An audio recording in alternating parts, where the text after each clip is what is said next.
Hey guys, I'm Chalena. This is Maggie, and this is Mysteries at the Coffee Shop. And today we're going to go over the quote unquote Gone Girl case, which is a case that blew up in California in 2015. So, Maggie actually hasn't looked into this case. And if you don't know Maggie, you probably don't because this is her first time on the podcast. But she's just filling in for Courtney because her mom just had surgery. So she's at home taking care of her, which is fine. Surgery can be very straining and stressful. So I totally get it. So Maggie's going to fill in her place. So, Maggie, what do you know about the Gone Girl case? Absolutely nothing. I looked it up, got distracted, and then, scrolled through TikTok for 3 hours. Fair enough. It is kind of a confusing case. It is a little like the article titles. I was like, "What's going on?" Yeah, and then the articles are about like 15 pages long with all these details. But of course, back in 2015, I would imagine it was even more confusing because all this information was coming out like one day at a time, not making any sense. I don't know. It's just crazy to me. Uh, I didn't even follow it because I was a junior in 2015. So, like, that wasn't on my priority list. Of course, I did hear about it because I heard about Gone Girl, which is a book and a movie that was written about a girl who faked her own kidnapping. Hmm. And so that's what this case is about a woman named Denise Huskins and her boyfriend named Aaron Quinn. So let's totally get into it. Okay, cool. We're going to start at the beginning. So Denise Huskins and Aaron Quinn met in 2014 in Vallejo, California. So they're both there doing their clinical rotations and residencies for becoming physical therapists. They were in the same place working, right? So they met each other and they're like, I kind of really vibe with this girl. And she was like, I really vibe with this dude. But he felt really bad because he had just gotten out of a long-term relationship. So like, I don't, it kind of looks bad when you're like, in like a 2 to 5 year relationship, you break up and then you immediately meet someone else. Yeah, it's like Rebound. Yeah, kind of like rebound, and which is what he was thinking. So, he was like, I kind of feel bad, but they decided to date anyways, and it was going good for about 7 months. And 7 months in, he started messaging his ex again. You? Yeah, I mean, he was just talking to her. It wasn't really anything like major, supposedly. See, I get that, but if my boyfriend started messaging his ex, I would probably be a little concerned. That's true. I get that. And that's why Denise, like, she considered that cheating. She felt really hurt, a little betrayed. Yeah, I would too. Yeah. Not consider it cheating, but I would be hurt. Right, right. She considered it cheating, and like some people do consider talking to your ex cheating because, like, what do you have in common other than your past relationship? You know what I Yeah. mean? Unless it ended on really good terms, I don't think it did actually. then yeah, it makes 0 sense. Yeah, yeah. They got into a pretty big fight about it, but they were kind of determined to make this relationship work. So on March 22nd, 2015, she went over to Aaron's house, which is on Mare Island in Vallejo, California. That neighbor is like a really nice neighborhood, right? And he bought this house in 2012 when the market was nice. The house is beautiful. The island is beautiful. Neighborhood is beautiful. That's where his home was. So she brought pizza and drinks, and they talked about their relationship all night. They were there for hours, probably up until like 1 a.m. ish. I would die. You don't like hanging out till like the a.m.? Last night, my friends, were over at my house, and they wanted to stay up all night, and I was just, at 2 AM, I was like, "Guys, we have to go to bed. You're like, I am tired. I'm exhausted. I worked all day." But that's what they did, right? I don't know how. I don't know how either. I honestly, after a full day of working, I'm passed out on the couch at like 10 o'clock. No, legit, me too. That worked out for them though, because they actually ended up like saying, hey, let's make this work. And they decided to continue their relationship. So they talked it out. And I guess, he was just, like I said earlier, feeling bad about moving on so fast. And I guess she heard and she had questions. I'm not sure. Actually don't have a lot of information about the girlfriend, which when we get into the case further, you're going to want to know more about her. And unfortunately, I have to tell you, I don't know a lot about her. For now, Okay. When I get mad later, you can tell me that I said okay earlier. Okay. So they actually went upstairs to go to sleep at around 3 a.m. Too late? Still too late. Yeah. Not good that time for you. Not good bedtime? All right. They went to bed at around 3 a.m. and they woke up to a man saying, "Wake up, this is a robbery." And he was pointing a black gun with a laser on it. He told them, "Hey, I need you to get up, get into this closet, and tie each other up." That is the most cliche thing ever. Really? You Yeah. think so? This is a robbery. Like, why lead off with that? Hey, I'll let you know you're allowed to tear into this man as much as you want, okay? He's kind of a piece of garbage. Okay. Well, he's an idiot. Not original at all. Yeah. Yeah. So Denise noticed that there's actually two men. There are two sets of legs from two different men. What if it was just one man with 4 legs? God damn, that would be scary. Centaur. I would, if I saw that, I would probably, yeah, no, I would 100% be like, yeah, I'm gonna do whatever you say because what the actual fuck is happening? No, I'd kill myself. I'd just be like, bye. I'm done. Rip. R.I.P. I don't want to do this anymore. I'm out. What kind of freak of nature? I don't want to exist on the same plane as something that scary. It would be terrifying. Right? Anyways, they get into the closet and they tie each other up. The men place these blackened swim goggles over their eyes, and they're blackened by duct tape. So they literally just put duct tape over these swim goggles. Also very original.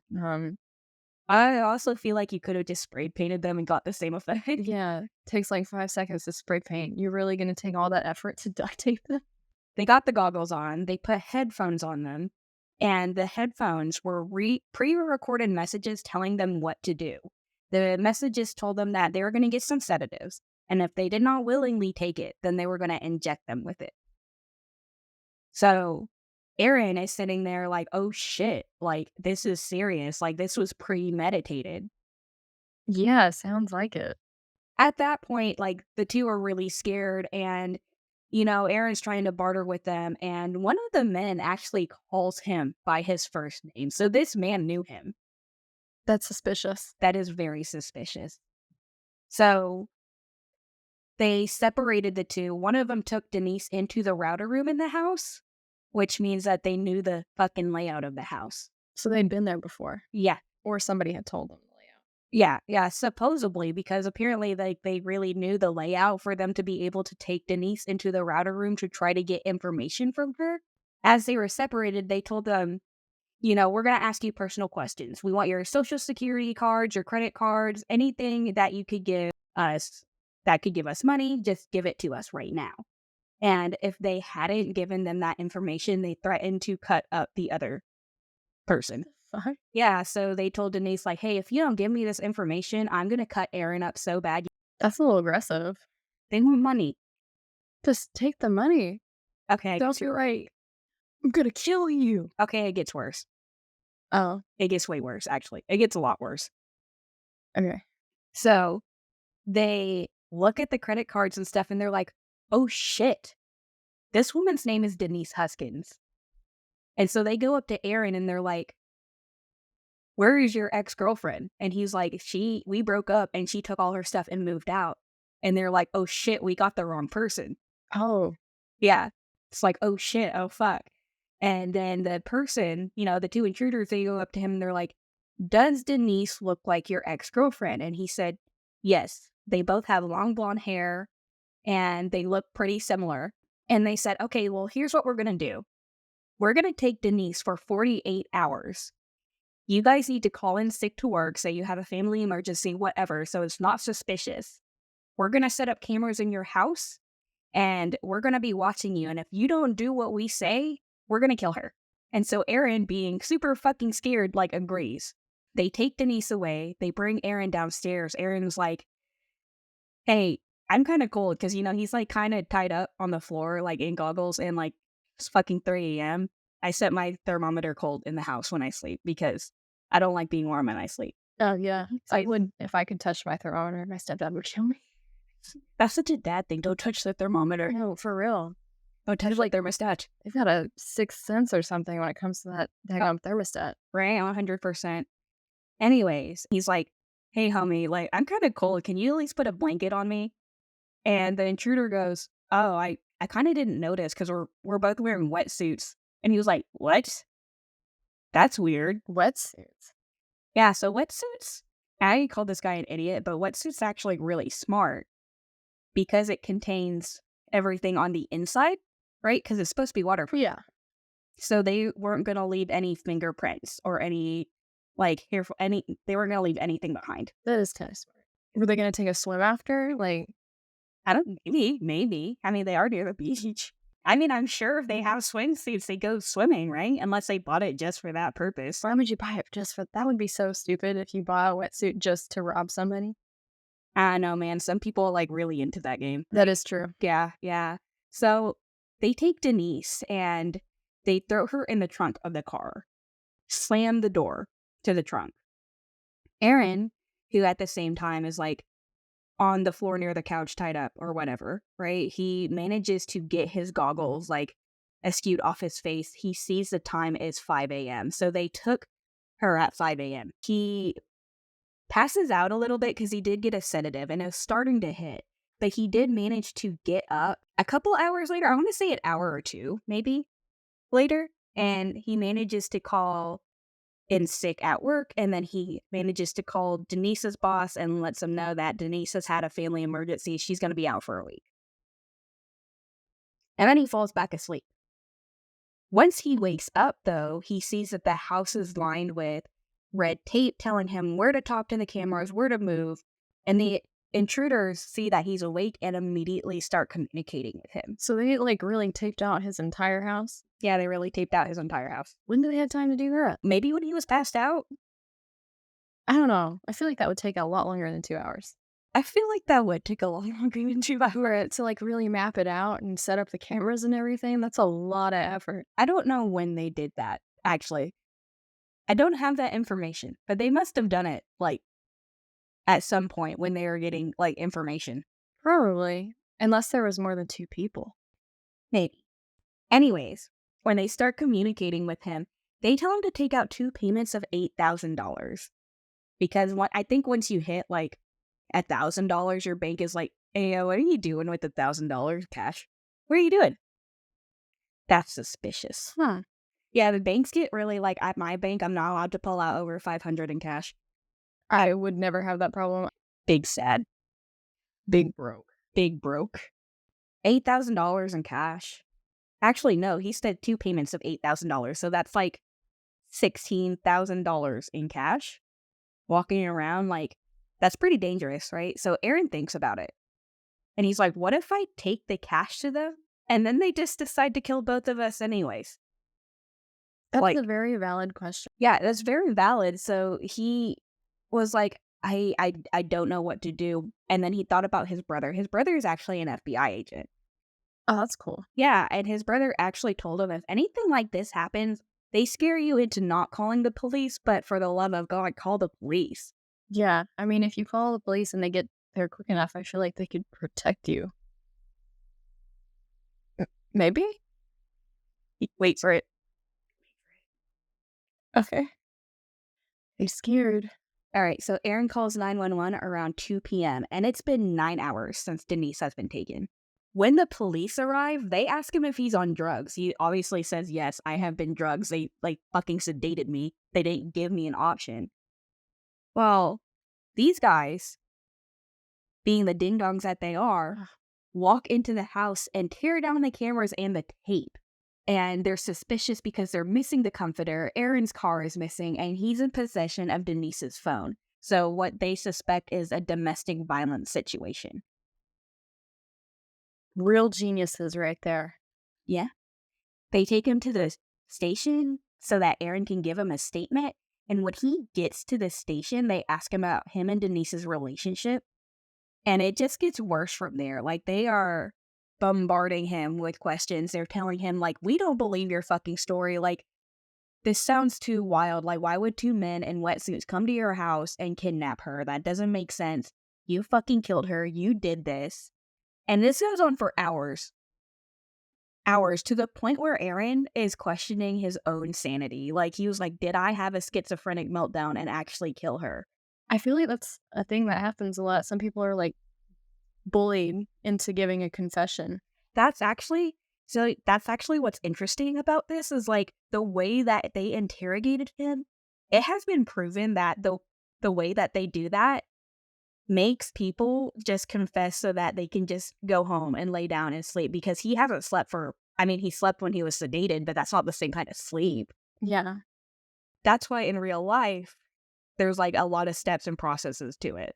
But the way that this police department handled this was not that great, right? So they're sitting there interrogating him, suspecting him of this, right? And Denise has been gone for hours. They're not even, like, looking for her? No, because they are 100% sure that he fucking killed her, You can't be 100% sure that somebody killed somebody without a body. right? Well, they're suspicious because there was a blood stain on the sheets. Probably from the people attacking them or whatever. Maybe, but also he was like, there was an old stain on the sheets from when, like, one of them had a nosebleed. They didn't say where it was, but I'm suspecting one of them had, like, a nosebleed or, if you're a girl, you just bleed through at night. Yeah, it happens. Yeah. Yeah, he was like, "There's an old stain from that, but I don't know why they're asking me about that." Couldn't they, like, realize like, see how old it would be? Actually, yeah, now that I think about it. Because like, if it's an older stain, you can be like, "That looks like an older stain." Yeah, if it's been washed a couple times, it doesn't look like fresh blood or anything. And it's not like this guy would have washed the thing over and over and over again within a day. That's true. I mean, if he did, dedication. Well, I mean, who washes a sheet over and over again and then makes the bed back up again? That's why Aaron was concerned. He was like, "I don't understand why they're not believing me." So they go even further and they tell him that he's a suspect because he's the last one that saw her alive. And he's the last one that spoke to her, the last one that did anything with her. And they tell him, "You killed her and you threw her body in the bay." Then go look for it. Damn, I didn't think about that. Put on the wetsuit Oh my God. Put on the wetsuit and look in the bay. and go swimming. So an FBI agent comes in, right? And they're like, "We need you to take this polygraph test." And Aaron complies because if he doesn't comply, then it does look like that he killed her. So he takes the polygraph test knowing that these things don't actually work. They're a pseudoscience, yeah. Yeah, they're a pseudoscience. And this polygraph test comes back as that he lied the entire time. And they go based off of that. So Ethan, you know, his brother gets called in with his mom and they send Ethan in to talk to Aaron to see if they can get a confession. And Aaron just goes up and hugs his brother and kind of like collapses in his arms and starts sobbing and is like, "I am telling the fucking truth." I mean, at that point, I would believe him, but also, I always give people the benefit of the doubt. Me too. I'm too nice of a person. Yeah. I'm like, okay, Yeah. maybe you didn't kill this person. Well, the best thing that they did was that Ethan's brother contacted Daniel Russo, which is his attorney. And they're like, "Hey, this is what's happened. Can you please help my I brother?" feel like I've heard that name before. He's a pretty famous lawyer. So at 12:30 on March 24th, the San Francisco Chronicle actually gets a message from Denise, like a voice message in an email. Huh. She's like, "Hey, I'm Denise. I'm still alive. This is what's happened today and this day and yesterday." Like, they're all recent events. So they know that it wasn't a voice message that was taken, like, from her computer from a while back. The Vallejo Police Department take this as a proof of life. So they want Aaron to contact her back, but when he gets his phone back, his phone explodes with messages and phone calls. Oh, I thought you meant, like, actually exploded for a second. Oh my God, no. What? So the Vallejo Police Department took his phone, right, to look at it for evidence, but they put it on fucking airplane mode. Even though Aaron was like, "Hey, the kidnapper is contacting me, like he's gonna try to contact me back." And so they cut off that communication when they put it on airplane mode. Oh my god. Yeah. They were pretty upset about that. And so I mean, this is something you'd expect out of police officers from, like, the '60s. that's actually true, yeah. This is 2015. I shouldn't criticize because I don't know how I would be in that situation, but I feel like I would have more common sense. That's true. But I guess they did it because they were so heavy set on him being him being the person that killed her, that they were not looking at any routes. You can't have, like, tunnel vision when it comes to crime, though. That's what it sounds like they did. They just had tunnel vision. They're like, you fucking did it. Yeah, like, you have to think logically and think of all the possibilities. Yeah, yeah. They didn't do that. They obviously didn't. A shame.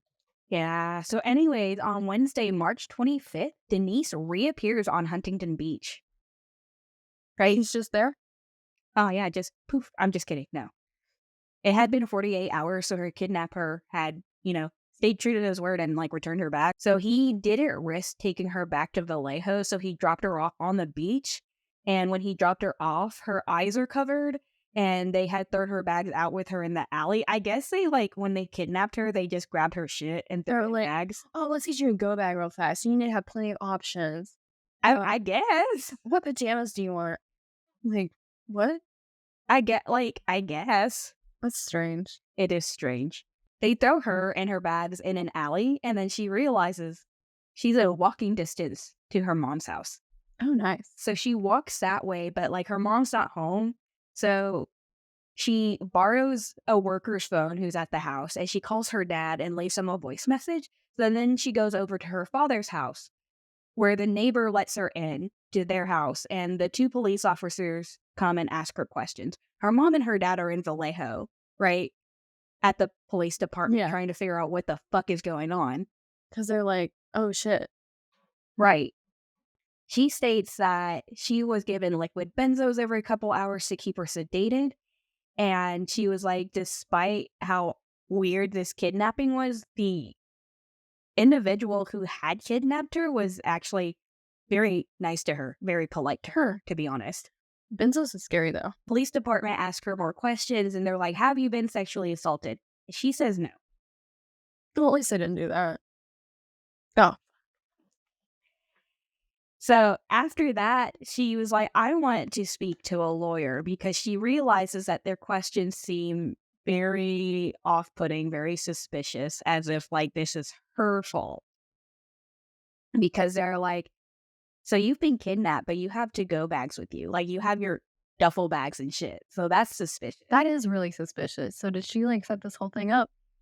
No. Actually, no. Actually, no? Actually, no. I'm so confused. Anyways, her cousin Nick, right, is close by. He comes to the rescue and, gives her a hug. And then they talk and they get her an attorney. The FBI contact her and they're like, hey, we want you to get a private plane to fly back. And she denied for her own safety. Yeah, that's fair. Yeah. Yeah. Well, the Vallejo Police Department kind of took that and twisted it. And they said that, Denise has denied working with the FBI. She's denied working with us. And they basically told the media that she had made this all up and that she was a Gone Girl hoax. Straight up stood in front of the media and said that. And they don't do that unless they are 100%. Yeah, you don't. I say as like I didn't say 5 minutes ago. Did she do this? Yeah, yeah. And what's shitty is the only people who were investigated during this time were Aaron and Denise, while the actual kidnapper is out there.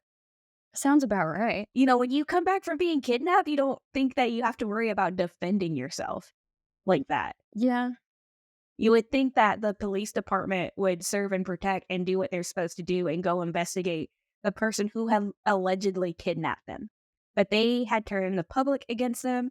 They were like, hey, they're using all of your resources, your tax money to just dick around and disappear. That's what the police are doing Ouch. in this case. I mean, they're like, what's the easiest thing to place the blame on? That's fair. That's fair. I guess, and then they were all suspicious because of the Gone Girl thing, and they thought that they were inspired by the movie, but who, what the fuck? I just don't think, I don't know. Maybe some people could have been, but from what I'm hearing, most likely not. No. Just a very strange, off-putting kidnapping Right. from very strange people Right. who maybe they wanted it to look like a Gone Girl kinda situation. Actually, maybe. They might have, like, set it up to look like that. Yeah, so that they wouldn't be in the public eye. So while the Vallejo Police Department are talking to the media, she is on her way to San Francisco to talk to her attorney, right? Her attorney is Doug Rappaport. He's pretty famous. He's pretty, like, blunt, like, no shits and giggles. Let's get into this. I haven't heard of him, but sounds like he knows his stuff. Right. So when she sees him, like, she retells the whole story in detail. She said that she was taken to a house. She was bound. She was then taken into the garage and laid on the concrete floor, except, like, they laid a blanket over her because I guess it was cold. I don't know. She didn't tell officers that.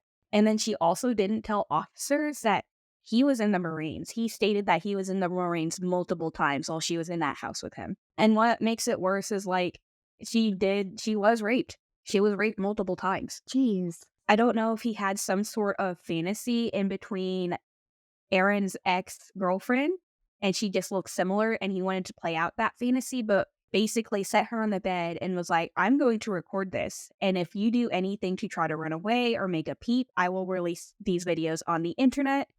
And he did it multiple times because he said the first time it was not believable. He was like, you have to make it look like you enjoy it. Yeah, that is some psychological torture. Ew. So he had sexually assaulted her multiple times on camera. So after she tells him that, her attorney is like, hey, we have to get you a sexual assault exam, like, as soon as possible. When did she meet her attorney? Like, how many days after? That same day. The same day? That same day. Okay, well, that's good because they can get it as soon as possible and hopefully find some evidence. They don't? They do? Well, he contacts the Vallejo Police Department and they disregard that information and they tell her to wait until tomorrow. No words. Sounds about right for this police department. I'm sure they've improved since then. Hopefully they've improved since then. I don't know. As far as I know, the people who are working on her case still work there, so I don't think so. Yeah, they're like, she needs to wait until tomorrow because we want to speak to her first. And her attorney was actually pissed off about this. I would just have her do it anyway. Yeah. You know what they said? They were like, yeah, just have her not shower and don't change her clothes. And it's just like, after you've been sexually assaulted, that's all you want to do. Yeah, like, I mean, it's not a pleasant thing. No. Like, So her attorney was pissed, right? He was like, all the same clothes. no, how fucking dare you? How dare you? And so when she did show up to get, that sexual assault exam, they made her go over every single detail again, in full detail. Like, what position was she in? What were you doing? How is that relevant? I don't think it's relevant. Did they just want to make her uncomfortable? I don't know. Probably. Or, like, are they like, oh, if she tells a too detailed story, then it's been rehearsed, or I guess so. That's one thing too. It's just like, what if they're a person that just remembers a lot of details? yeah, I mean, some people are just like that. Yeah, because, like, I don't remember a full situation, but I remember this speck of dust that I looked out on the ground that looked like a dog. Yeah, me too. Like, there are some pieces of information that I remember specifically because I zoomed in on tunnel vision on a certain thing during a certain situation. Yeah. But they basically, dude, they just keep, like, torturing this poor girl psychologically. That's just ridiculous. And then on March 26th, the San Francisco article receives an email containing a lot of details about this whole event. It was her kidnapper. Her kidnapper was like, no, you got it all wrong. Like, he was fucking offended. He was offended. He was like, they did not do this. They did not fake their own kidnapping. I did this. Here are some pictures of some of the things that I used during the kidnapping. Like his fake he didn't have an actual gun. It was a squirt gun. A squirt gun? It was a squirt gun that was painted black with a red laser taped onto it. A squirt gun and wetsuits. Were they, like, in the backyard play? I don't know. I don't know what the thought process was. Well, let me just get this squirt gun. I mean, I guess it was smart on this kidnapper's part to make it look like a gun, Yeah, but it's also, like, not smart. I don't know how to describe it. It's kind of like the Genesee. The y'all been duped. Could you imagine? Like, we thought it was a real gun. Sir, it's a squirt gun. I would be so mad. I would be too. I'd be like, I could have literally fought this guy. Yeah. I mean, like, I'm sure, like, Aaron and Denise, like, that was on the bottom of their list, but once they figured it out, they were just like they were probably upset about it. Honestly, I would be too. Me too. It's just like, in the moment, I would have probably been scared shitless. Right. Like, if I was in that position. Well, you don't actually know. Yeah, you never know. Yeah, he wanted credit for his crimes, honestly, so he was super fucking offended, and he defended Denise and Aaron. I kind of, like, okay, I don't want to say I love it when criminals do that, but I kind of do because it leads to them getting caught. That's true. Like, they want the attention. That's true. They play a lot of criminals play this sort of psychological game. Like they do like to be caught and recognized, but they like the anonymity that they get. And he still had his anonymity when he sent this email, by the way. They did not catch him based off of his email.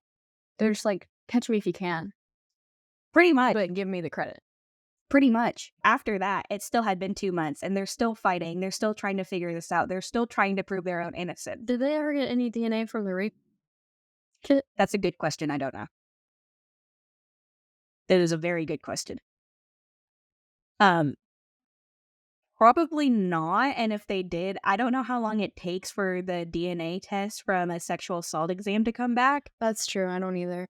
Yeah, I know with some tests it does take like a long ass time to come back, to be honest. That is true. So 2 months later, there was an armed robbery in Dublin, California that proved Denise's and Aaron's innocence. Good. Yeah, so it was June 5th, 2015.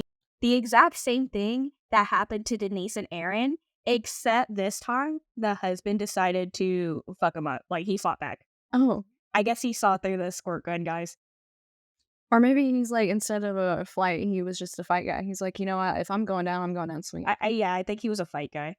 Because I would have run for the hills. No, he was a fight guy. But this guy's like, you know what? Yeah. So the husband started beating the fuck out of the intruder. That wife got away and called 911. Nice. When the suspect tries to get away, he knocks the husband out completely with a flashlight, like in the back, like the side of the head, just as hard as he can. But in the struggle, you know how I said like the wetsuits, they were supposed to like not leave anything behind? Yeah. Guess what he left behind? The wet. No, I'm just kidding. Take guess. Hair. His cell phone. His cell phone. He left his cell phone. So That's embarrassing. that is really embarrassing. So the police, in Dublin, they traced the cell phone back to a woman who lived in Orangedale County, California. And she was like, "Oh yeah, that's my son's cell phone." This guy's gonna come after him. He's gonna go like, these bitches are talking shit. I am definitely talking shit about him, but you want to know his name? His name is Matthew Mullers, and you know he was a Marine. He was a grade A student, and he went to Harvard. And he's a really smart guy, and he went into immigration law. But in 2008, he was diagnosed with bipolar disorder, and after that, his life kind of went downhill. Did they not give him meds or anything? Did he not take any meds? I don't know. I don't know. Sometimes it doesn't like work out. Sometimes you have to take very many meds before you get the right ones, Yeah. and sometimes the meds that you're trying out makes it worse. So I don't exactly know what happened. Yeah. I mean, I know when I was trying to find the right antidepressant, that was hell. Yeah. And I can't imagine, like, bipolar. That's gotta be a whole different ballgame. Yeah, but you don't go out and kidnap people. No, you don't go out and kidnap people. No, you didn't go and get out and kidnap people. I also have depression, so I was in my bed, like, rotting. I also have a mental illness, but I don't go out and kidnap people. Exactly. I mean, it's not hard to not kill people. Exactly. In my personal opinion, I don't know. Maybe other people disagree. But His mom did kind of rat him out. Well, not kind of. She fully ratted him out. no, that's what I would do. I mean, yeah, I was sorry, kid, you're being a piece of shit. I'm like, don't kidnap people. So his mom told him that he was probably out at their family cabin. The police and the FBI raided the cabin. And when they walked in there, the house was just filled with like cell phones and laptops and all this random shit that he had taken from people. And Matthew just walked out with his hands up, like he just went in. But The house had ski masks, stun guns, laptops, cell phones, a stolen Ford Mustang, by the way, Oh, those are nice cars. a large green bag that had a blow-up doll with a replica squirt guns, swim goggles that were duct tape black, with the blonde hair stuck to them, which, by the way, the couple that was he didn't get very far. The couple in Dublin, California, were not blondes. They both had dark hair. So it was her hair, Denise. It was Denise's hair. Matthew, they looked into his background, and Matthew had popped up as a person of interest for multiple crimes outside of the town. In both cases, both the female victims were bound and threatened to be raped. So this is like the same crime over and over again. He has done this multiple fucking times. And they didn't catch on? No. Obviously not. It's just no words. Right? And so, that Ford Mustang that was stolen, it was from a college student on Mare Island the same day that Denise and Aaron were attacked and kidnapped. Lovely. So Misty Caruso, who was working on that case in Dublin, called the FBI and essentially was like, y'all are fucking stupid. She chewed them out, dude. I mean, I don't blame her. Like, don't be idiots. Yeah, and I would definitely seal the deal was one of the laptops was actually Aaron's.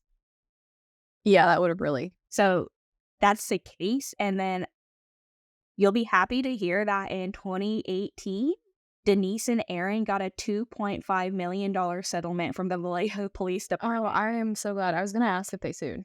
Yeah. And Matthew Mueller, he got a 40-year sentence, but like then I saw that he took some kind of deal and ended up getting a 31-year sentence. So, I mean, it's not life, but he didn't really murder anybody. I don't know if he did.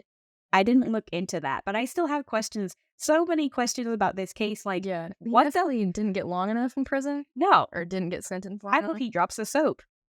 Yeah, I have so many questions still. Like, what the fuck was the ex-girlfriend doing to where like he was looking for her?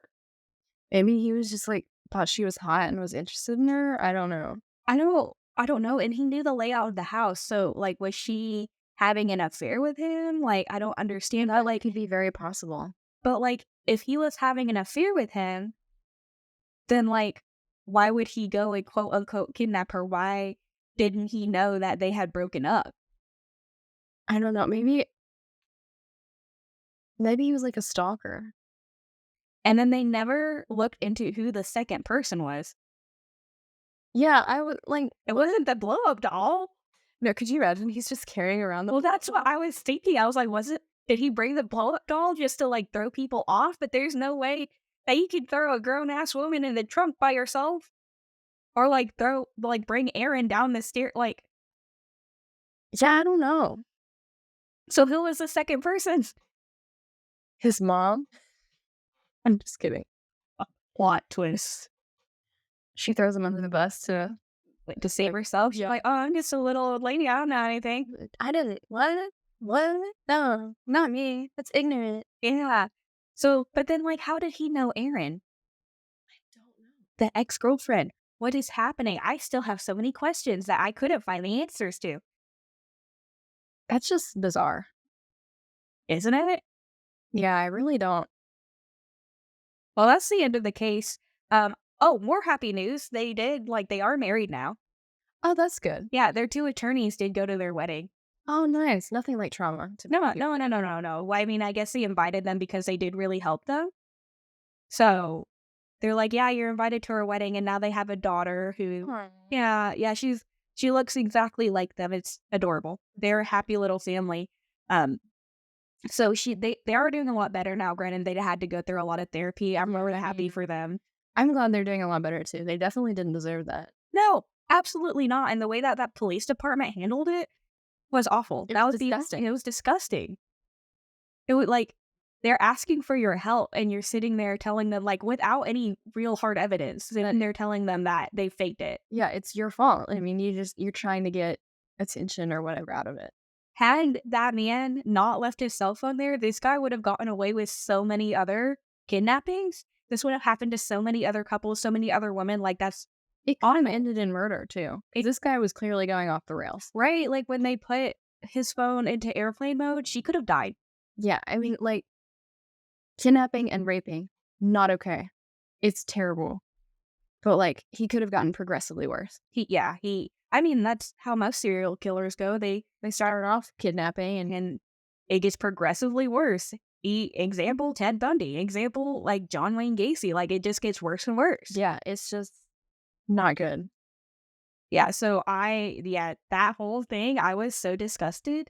And this is a true crime case that we're going over for, like, that doesn't have murder in it. Yeah. But it could have ended that way. And I don't know. I just feel I'm so happy for them that they caught the happy ending that they deserve. But I hate that they had to go through all of that before. Yeah, me too. Like, they could have just had their pizza, talked about their relationship, got everything sorted out, and lived a chill life. Exactly. I think that's messed up. So, what are your final thoughts on this case before we end this episode? I have a lot of thoughts. I really don't like how the Vallejo Police Department handled it. That was awful, totally unprofessional. I mean, there's a whole thing, like, I don't know if this makes sense, but it's like innocent until proven guilty. Yeah. And they didn't have any evidence to be like, this is your fault. Yeah. Um, I think it was crazy that they wanted her to wait for a sexual assault test. How kit. traumatizing. How Could traumatizing. you imagine like somebody telling you like, oh, you've been like assaulted? Here, wait a couple days. No. You want the Like, freshest sample possible. yeah, you want to get like justice for what happened. And they didn't do that. Yeah, and she deserves it. Yeah. Yeah. She deserves it. She was a victim. Um, this was very garbage on their behalf. Thank you for listening to this episode. I will release another one in 2 weeks, and hopefully Courtney will be back. If not, you'll probably see Maggie again. Or maybe both of them. It doesn't matter. Anyways, if you like this content, please like, subscribe, and follow. And check out our merch shop as well. We'll see you guys in the next episode. Bye!